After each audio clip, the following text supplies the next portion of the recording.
കുടുംബശ്രീയുടെ രജത ജൂബിലിയോടനുബന്ധിച്ച് വണ്ടാഴി പഞ്ചായത്ത് കുടുംബശ്രീ CDSന്റെ 27ാം വാർഷികാഘോഷം സംഘടിപ്പിച്ചു. മുടപ്പല്ലൂരിലെ പഞ്ചായത്ത് കമ്മ്യൂണിറ്റി ഹാളിലാണ് ആഘോഷ പരിപാടി നടത്തിയത്. കെ രാധാകൃഷ്ണൻ MP ഉദ്ഘാടനം ചെയ്തു. ദാരിദ്ര്യ ലഘൂകരണത്തിനും സ്ത്രീ ശാക്തീകരണത്തിനും ചിട്ടയായ പ്രവർത്തനങ്ങൾ കാഴ്ചവെച്ച പഞ്ചായത്തിലെ കുടുംബശ്രീ CDSനെ MP പ്രകീർത്തിച്ചു. കുടുംബശ്രീയുടെ ലക്ഷ്യം എന്ന് പറയുന്നത് അധികാര വികേന്ദ്രീകരണത്തിന്റെ ലക്ഷ്യം എന്ന് പറയുന്നത് അധികാരവും സമ്പത്തും കേന്ദ്രീകരിച്ചാൽ അധികാരവും സമ്പത്തും 50 വർഷക്കാലം കേന്ദ്രീകരിച്ചു.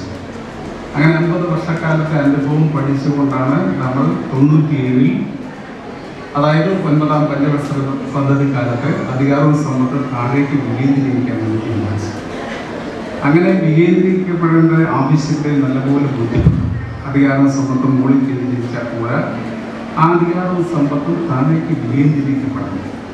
അങ്ങനെ വികേന്ദ്രീകരിച്ച പോരാ, ആ വികേന്ദ്രീകരണ പ്രക്രിയയിൽ നമ്മൾ ജനങ്ങളെ ആകെ അണിനിരത്തണം. ഇന്നലെ വരെ നമുക്ക് എന്താണ് വേണ്ടതെന്ന് പറയാനുള്ള അവകാശം ഉണ്ടായിട്ടില്ല. നമ്മുടെ നാടിൻ്റെ വികസന പ്രക്രിയ മുകളിലിരിക്കുന്ന ആളുകളും ചെയ്തോട്ടെ എന്നുള്ള സങ്കല്പമായി അന്ന് വ്യത്യസ്തമായിക്കൊണ്ട് അധികാരവും സമ്പത്തും താഴേക്ക് കൊടുക്കുകയും ജനങ്ങളുടെ സഹകരണത്തോടും പങ്കാളിത്തത്തോടുകൂടി ആ അധികാരവും സമ്പത്തും നാം പ്രയോഗിക്കുകയും ചെയ്തു കഴിയുമ്പോൾ കേരളത്തിൻ്റെ മുഖച്ഛായയാണ് മാറിയിട്ടുള്ളത്. അതിൻ്റെ ഏറ്റവും വലിയ ഉദാഹരണമാണ് നമ്മുടെ കുടുംബശ്രീ. ഗ്രാമപഞ്ചായത്ത് പ്രസിഡന്റ് KL രമേശ് അധ്യക്ഷനായി.